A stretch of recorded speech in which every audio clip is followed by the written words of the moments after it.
तीर्थ यात्रा का उद्देश्य पहले के ज़माने में केवल यही हुआ करता था कि तीर्थ को जाएं, स्नान भी होगा और कोई भगवत तत्व प्राप्त महापुरुष के दर्शन और उनके वचन सुनने का भी सौभाग्य मिलेगा, ताकि हम भी उस तत्व का अनुभव करें और सभी शोकों से, दुखों से सदा के लिए छूट जाएं। देखो, जीवन में कभी भी शोक हो ना, दुख हो, तो 3 जगह जाना चाहिए, या 3 में से कोई भी एक मिल जाए। एक तो सत्संग, एक मंदिर और एक तीर्थ। ये 3 स्थान बताए शास्त्रों में। दुख हो, कोई कष्ट हो जीवन में, कोई शोक हो, तो सत्संग, मंदिर और तीर्थ, इन 3 का नाम बताया है। उसमें भी सत्संग को प्राथमिकता देनी चाहिए। जैसे अर्जुन का शोक सत्संग से ही दूर हुआ,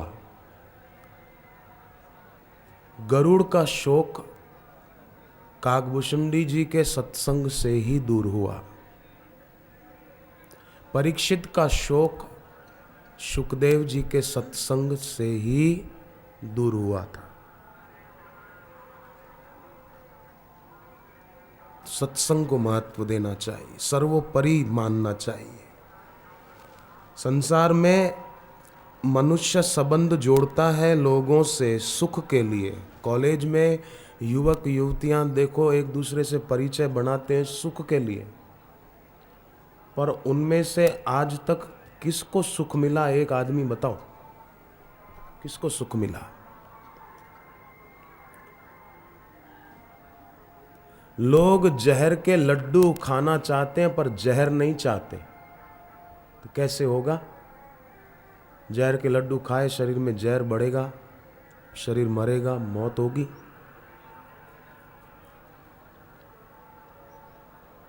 कैसे नहीं होगी? तो लोग परिचय बढ़ाते हैं लोगों से सुख के लिए, परंतु शोक बढ़ता है।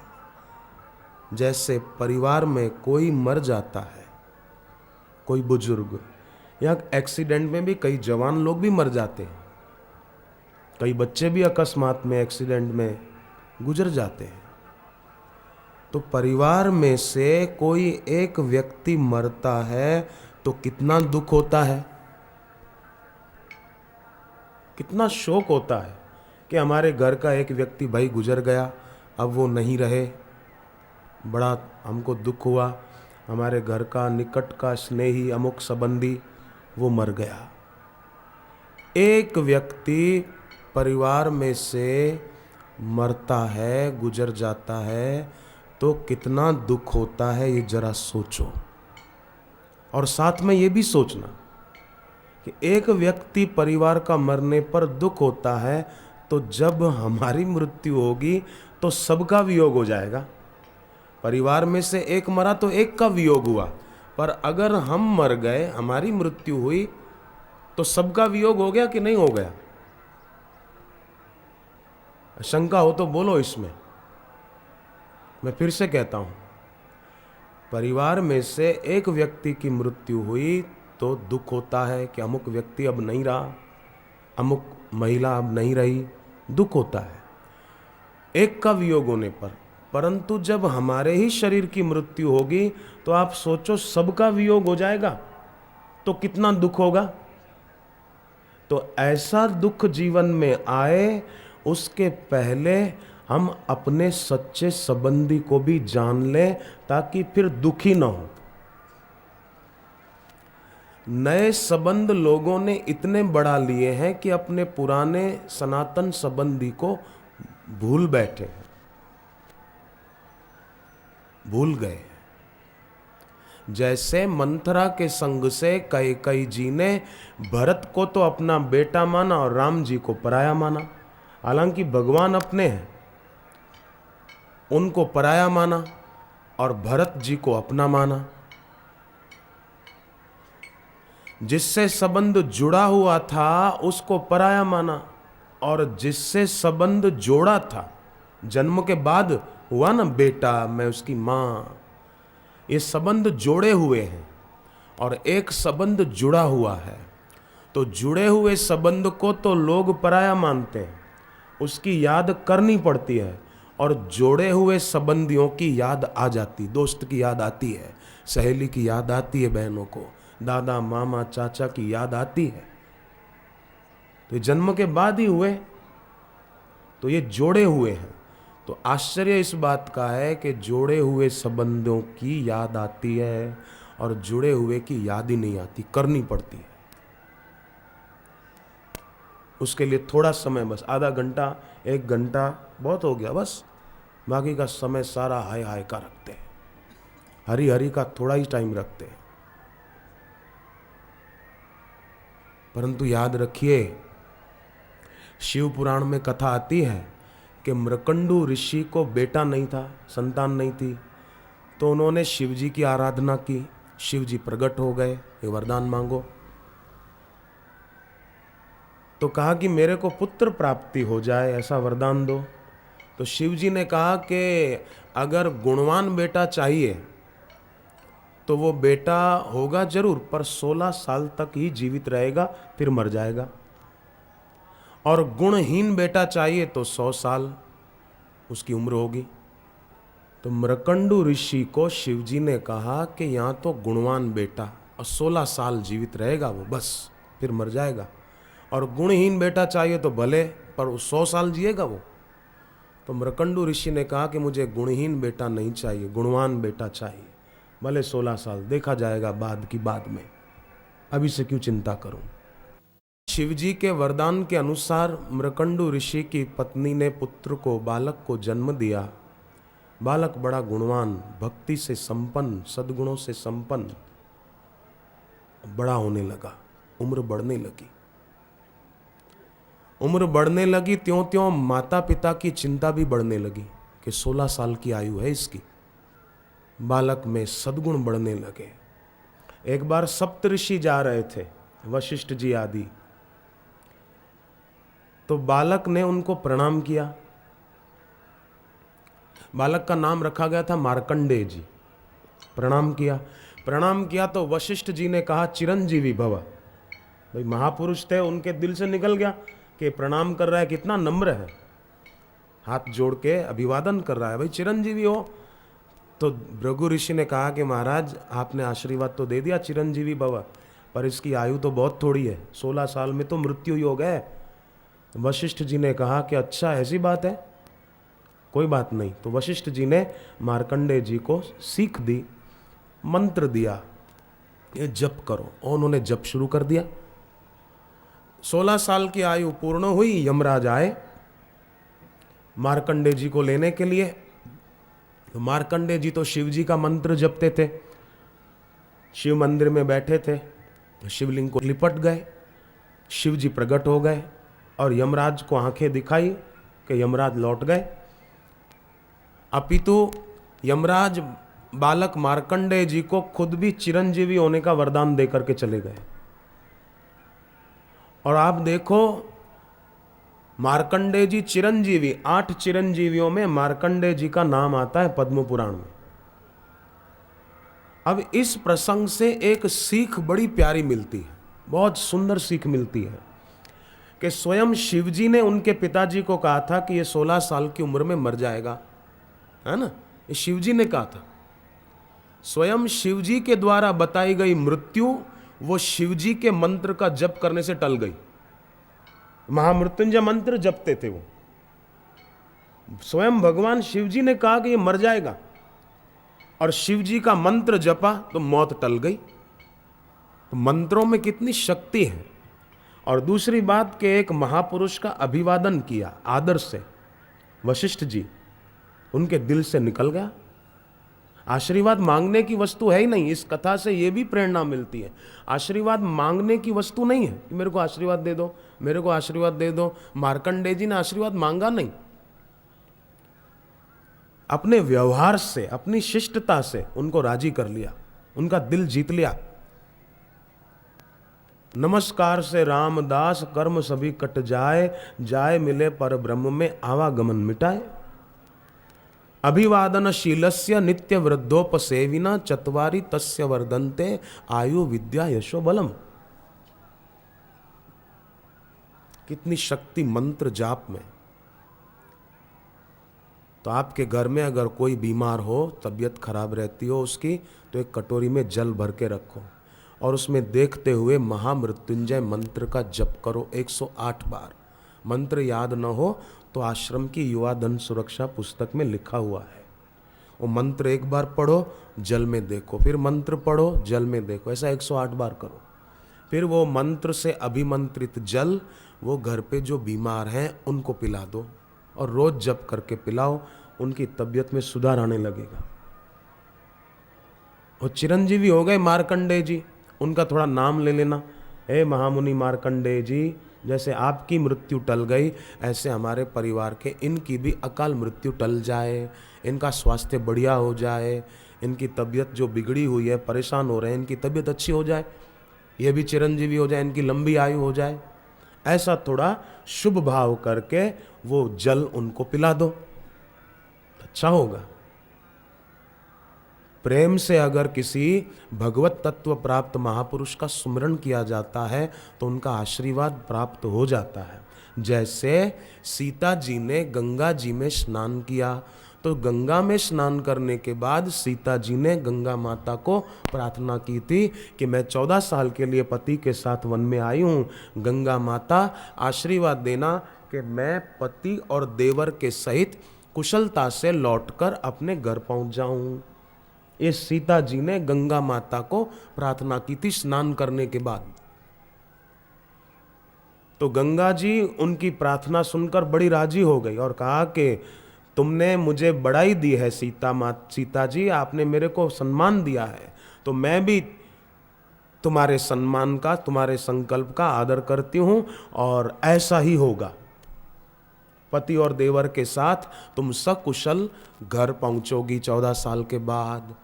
तो बीच में कई कष्ट आए, लक्ष्मण जी को शक्ति बाण भी लगा, बेहोश भी हो गए, पर फिर भी गंगा माता ने सीता जी की प्रार्थना सुनी थी तो कैसे काम हो गया, सब योग हो गया ना। हनुमान जी वैदराज को ले आए, फिर बूटी ले आए, भरत जी ने तीर मारा पर फिर भी हनुमान जी समय से पहुंच गए, सब काम हो गया। तो सीता जी ने प्रार्थना की थी पहले। तो कुटुंब की एक बहन भी अगर मन में सद्भाव रखती है और सारे परिवार का हित सोचती है, तो आप देखो सीता जी ने सारे परिवार का मंगल कर दिया कि नहीं कर दिया। बहनों में बड़ी शक्ति होती है, बहनों में भावना होती है, पर उस भावना को कई बार गलत दिशा मिल जाने के कारण तकलीफ होती है। इसलिए ऐसे लोगों का संग न किया जाए, भूल कर भी। संग उनका ही किया जाना चाहिए जिनके संग से भक्ति बढ़े। तो मैं फिर प्रार्थना करूं, आप इस बात पर कृपा करके ध्यान दें। मेरी हाथ जोड़ के प्रार्थना है कि कुटुंब का एक व्यक्ति अगर गुजर जाता है तो कितना दुख होता है, एक का वियोग हुआ तो दुख होता है, पर अगर हमारे शरीर की मृत्यु हुई, और होगी जरूर, हमारे शरीर की मृत्यु हुई तो सबका वियोग हो जाएगा। इसलिए कुछ उपाय किया जाना चाहिए। अगर सांसारिक सुख भोग की ही इच्छा रह गई ना तो दुख पीछे पड़ेगा, पर सत्संग सुनकर, गुरु की दीक्षा लेकर, मंत्र का जप करके सांसारिक सुख भोग की इच्छा नहीं रही तो दुख भी भोगना नहीं पड़ेगा। सांसारिक जितने भी सुख हैं वो सब दुख के ऊपर ही अवलंबित हैं। जितने भी संसार के सुख हैं, जितने भी देखने, सुनने, चखने, स्पर्श करने के जितने भी सुख हैं, वो सब दुख के ऊपर ही अवलंबित हैं, उनका परिणाम दुख ही आएगा। सूर्य को पीठ आप दे के देखो, सूर्य को पीठ देते ही छाया आगे आ जाएगी। ऐसे ही भक्ति के सुख को, गुरु सुख को, बड़े सुख को, भगवतीय सुख को पीठ देते ही दुख की छाया आगे आ जाएगी। माने दुख आगे आगे रहेगा, माने सामने रहेगा सदा। जैसे सूर्य को पीठ दो तो परछाई सामने है, सूर्य की ओर मुंह कर लो तो परछाई पीछे है। उसी प्रकार ईश्वर की ओर मुंह कर लो तो दुख पीछे है। अशांति पीछे रह जाएगी, आप आगे निकल जाएंगे, हम आगे निकल जाएंगे। पर उनको पीठ दे दिया, गुरु को, शास्त्र को, भगवान को पीठ दे दी, तो फिर दुख आगे आगे चलेगा, फिर परेशानी जीवन में बनी रहेगी। इसलिए पक्का इरादा हम सभी भाई और बहनें कर लें कि कुछ भी हो जाए मुझे भोगों के तरफ नहीं जाना है, कुछ भी हो जाए मुझे तो ईश्वर की तरफ ही चलना है। लोग अच्छा कहे तो ठीक, बुरा कहे तो ठीक, मुझे नहीं जाना भोगों की तरफ। लोग मुझे बुरा माने भले माने कि ये देखो अभी से इस उम्र से भक्ति करते हैं, इस उम्र से माला करते हैं, ये तो जवानी है, कॉलेज की और लड़कियां यहाँ बैठी हुई बहनों को बोलें कभी कि तुम क्यों सत्संग में जाते हो, क्या मिल जाता है, तुमको भले बुरा भला कहे, पर फिर भी पक्का कर लो कि मुझे ईश्वर की ओर ही जाना है। बस मुझे गुरुदेव के बताए मार्ग पर ही चलना है। मेरे संबंधी मुझे अच्छा कहे तो ठीक, बुरा कहे तो ठीक, उनकी मर्जी है।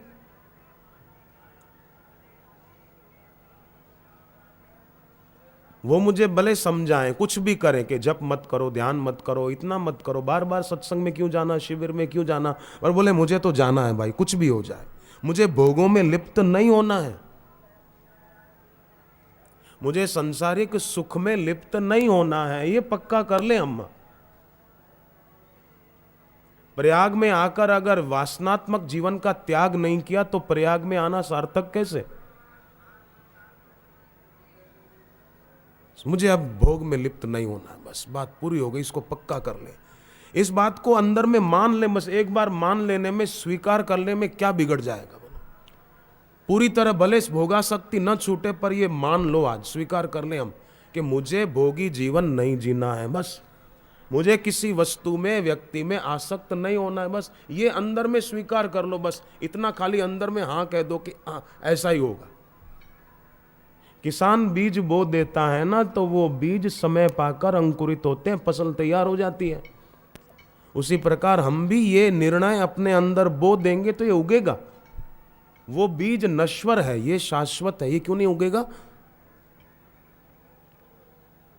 मीरा ने बोल दिया मेरे तो गिरधर गोपाल दूसरों न कोई रे। तो आप बताओ बहनों, मीरा की मौत हुई क्या? या मीरा का शरीर अग्नि में जला क्या? नहीं जला, वो भगवान में समा गई। बोल दिया, पर ये बीज कैसे उगा समय पाकर? तब तो सुनने वाले मीरा का अनादर करते थे कि मीरा मेरे तो गिरधर गोपाल करके नाचती है। क्यों नाचती है? पर लोगों को मीरा का नाच दिखता था। मीरा किसको देखकर नाचती है वो लोगों को नहीं दिखा था। अगर मीरा जिसको देखकर नाच रही थी वो लोगों को दिख जाता तो लोग भी नाचने लग जाते, पर लोगों को वो नहीं दिखा। लोगों को मीरा का नृत्य दिखा था। मीरा जिसको देखकर नृत्य कर रही थी वो नहीं दिखा था, इसलिए वो नहीं नृत्य कर पाए तो रह गए, और मीरा भगवान में समा गई। काल की दाल नहीं गली मीरा पर, मार्कंडेय जी पर। तो ऐसा महत्व दिया जाए, बस कितना अच्छा होगा।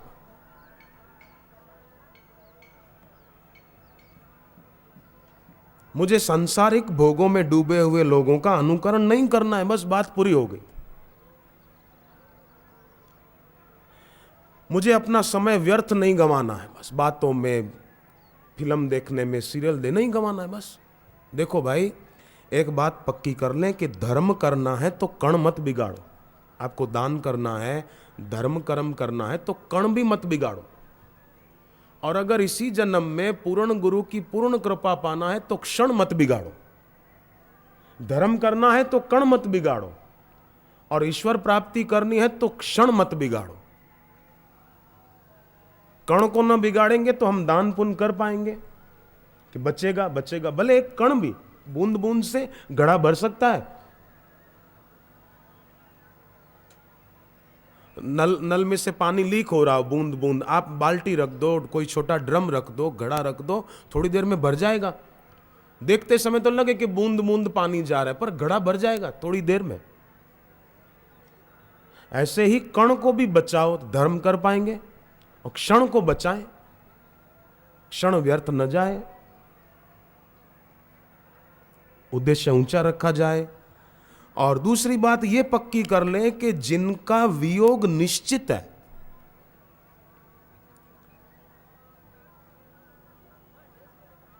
उसका अभाव हम अपने मन में खटकने नहीं देंगे। ध्यान नहीं दिया होगा, फिर से बोलता हूं, ध्यान दें। जिनका वियोग निश्चित है अथवा जिनसे हमारा वियोग हो ही जाएगा, उनका अभाव अपने मन में खटके नहीं। बहुत ऊंची बात है ये, और बड़ी काम की बात है। जिसको साधना करनी हो, जिसको ऊंची आध्यात्मिक यात्रा करनी हो, उसके लिए बड़ी पते की बात है ये।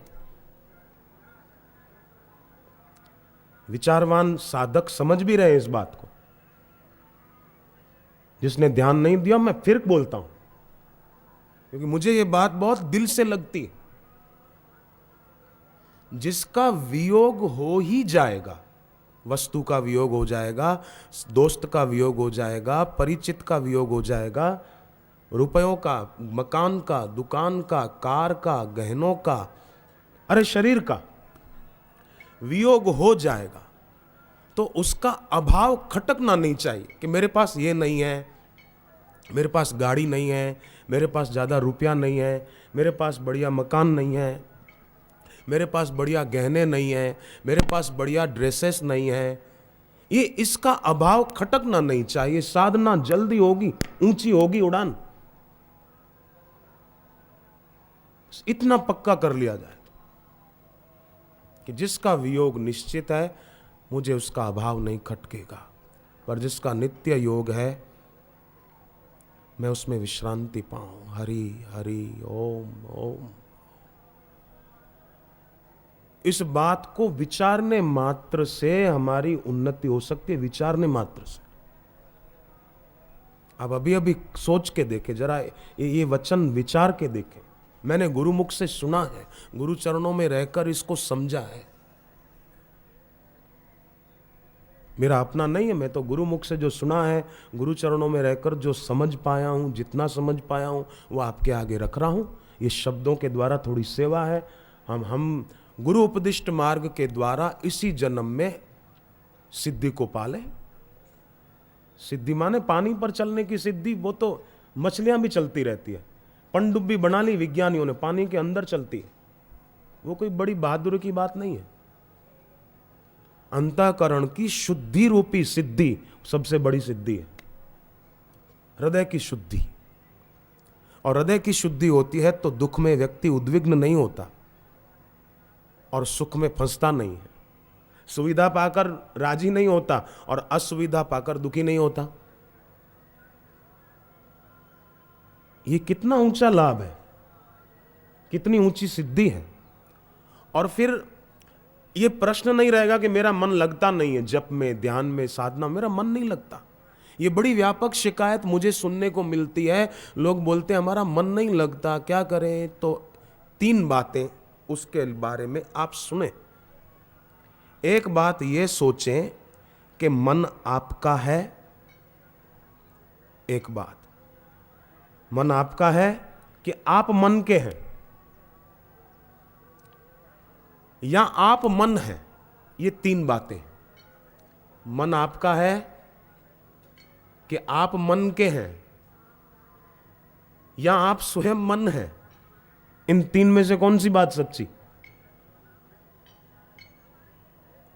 बोलो। आप स्वयं मन है? हां के ना में जरा नहीं ना। आप मन नहीं, हम मन नहीं है। ठीक है, एक बात तो हो गई, इसको काट दो भाई, हम मन नहीं है।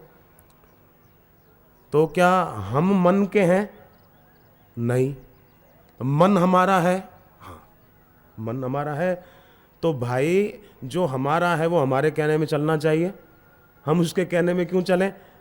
हम जिसके हो हम उसके कहने में चलें, पर जो हमारा है वो हमारे अधीन होना चाहिए, और हम जहां लगाना चाहे लग जाए। अब स्कूटर चलाने कोई बैठा हो, कार चलाने कोई बैठा हो और बोले कि क्या करूं, ये कार जानी चाहिए वाराणसी की तरफ और जा रही है सुल्तानपुर की तरफ, ये क्यों जा रही है? अरे कार क्यों जा रही है? अरे कार सुल्तानपुर की तरफ क्यों जा रही है? ये कार आगरा की तरफ क्यों जा रही है? भाई काशी विश्वनाथ जानी चाहिए कार। अरे कार तू काशी की तरफ चल, काशी की तरफ चल।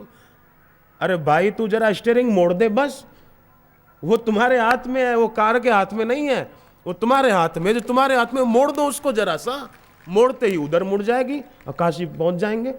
और बोले कार काशी नहीं जाती, काशी नहीं जाती, मैं क्या करूं? नहीं कैसे जाएगी?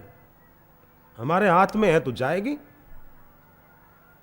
कोई बोले अरे ये मेरी पेन अच्छी बात नहीं लिखती, बुरी बात ही लिखती है, पेन अच्छी बात क्यों नहीं लिखती? अरे पेन तू अच्छी बात क्यों नहीं लिखती? अरे आप लिखो, क्यों नहीं लिखेगी? लिखेंगे ही नहीं तो कैसे लिखेगी? लिखे गलत बात और बोले मेरी पेन अच्छी बात नहीं लिखती, अच्छी बात नहीं लिखती है। एक आदमी ने तोता पाल रखा था, तोता, और तोते को सिखा रखा था, क्योंकि खुला भी रख देता था कि सारा दिन बेचारा पिंजरे में रहे, पिंजरे का दरवाजा खुला भी रखता था, उसकी मर्जी हो अंदर जाके बैठे, मर्जी हो बाहर घूमे फिरे, उड़े थोड़ा इधर उधर। तोता भी पालतू था, भागता नहीं था।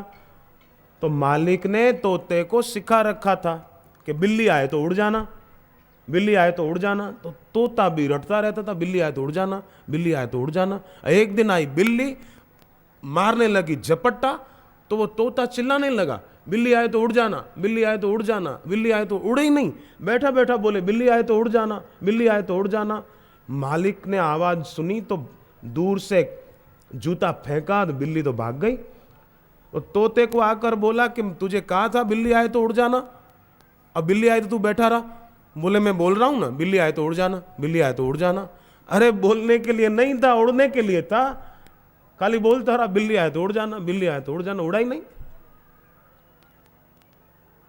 तो हम जहां मोड़ेंगे गाड़ी का स्टीयरिंग, उधर गाड़ी जाएगी। ये हमारे हाथ की बात है, जो हमारे हाथ की बात है वो हम करें, और जो ईश्वर के गुरु के हाथ की बात है वो करने में जरा भी देर नहीं करते हैं। वो देर नहीं करते तो हम क्यों देर करें? बापूजी ने देर की, कल आज के दिन सत्संग शुरू होना था, बापूजी एक दिन पहले ही आ गए। कल शाम को यहाँ दर्शन दिए, सत्संग दिए, कल शाम को जो थे उन्होंने सत्संग सुना था। तो भाई स्वयं लग जाएंगे तो मन लग ही जाएगा, परंतु स्वयं का पता ही नहीं है कि स्वयं कैसे लगे। बोलते हैं भाई आप लग जाओ तो मन लग जाएगा, तो आपका ही पता नहीं, माने स्वयं का पता नहीं, तो स्वयं का पता मैं कौन हूं इसका पता गुरु मुख से चलता है, गुरु ज्ञान से चलता है। ऐसे ज्ञान को श्रवण करने के लिए जो भी चल कर आते हैं वो तो भाई जितने कदम चलते हैं उतने कदम यज्ञ करने का पुण्य उनको होता है। संत मिलन को जाइए तजी मोह माया अभिमान, ज्यों ज्यों पग आगे धरे कोटि यज्ञ समान। ज्यों ज्यों पग आगे धरे तो कोटि यज्ञ समान, करोड़ों यज्ञ करने का पुण्य होता है। कितनी अच्छी बात है, कितनी लाभ की बात है। तो ये तीर्थराज प्रयाग है। राम जी यहाँ एक रात रुके थे, रात्रि विश्राम किया था, और सुबह प्रात प्रात कृत करि रघुराई, तीर्थ राज दीख प्रभु जाई।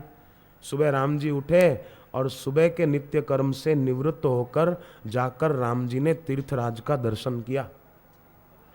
प्रात प्रात कृत करि रघुराई, सुबह प्रातकृत सुबह का नित्य कर्म, प्रात प्रात कृत करि रघुराई, तीर्थ राज दीख प्रभु जाई।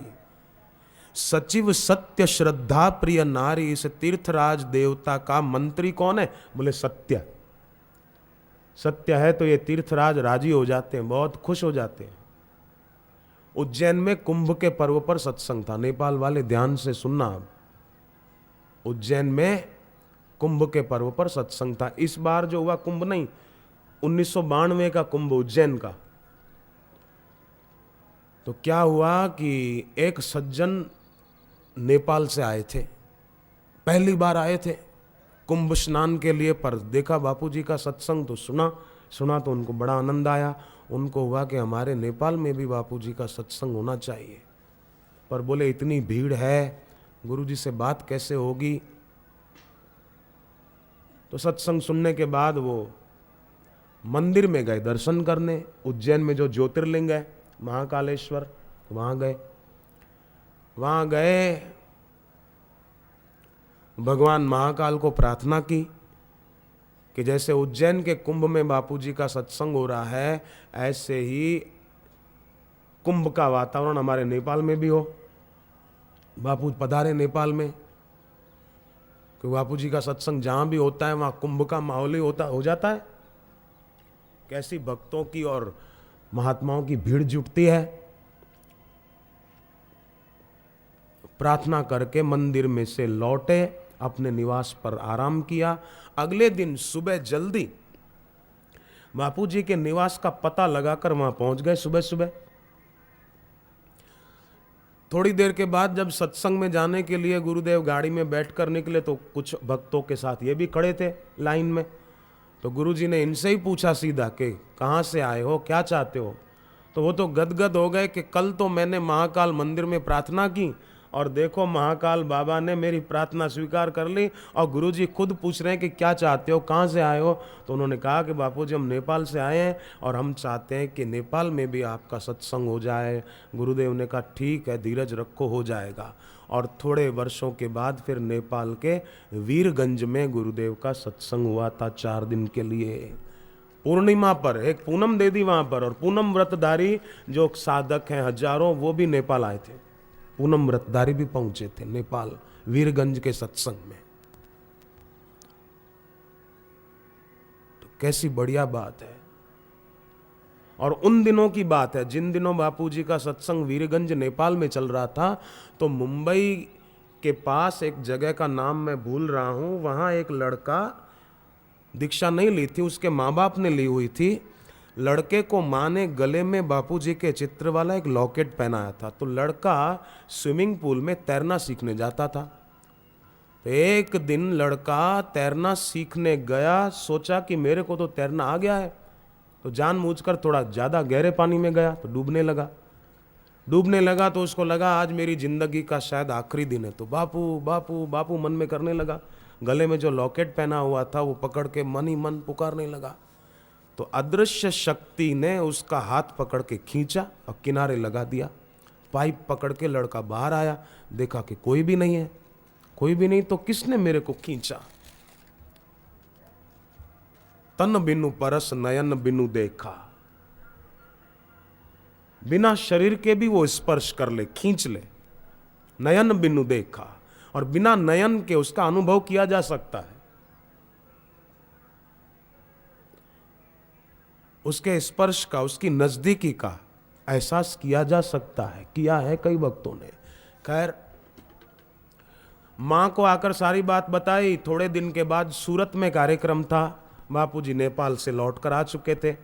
सूरत के आश्रम में जो महिला पहुंची बेटे को लेकर, भीड़ बहुत थी।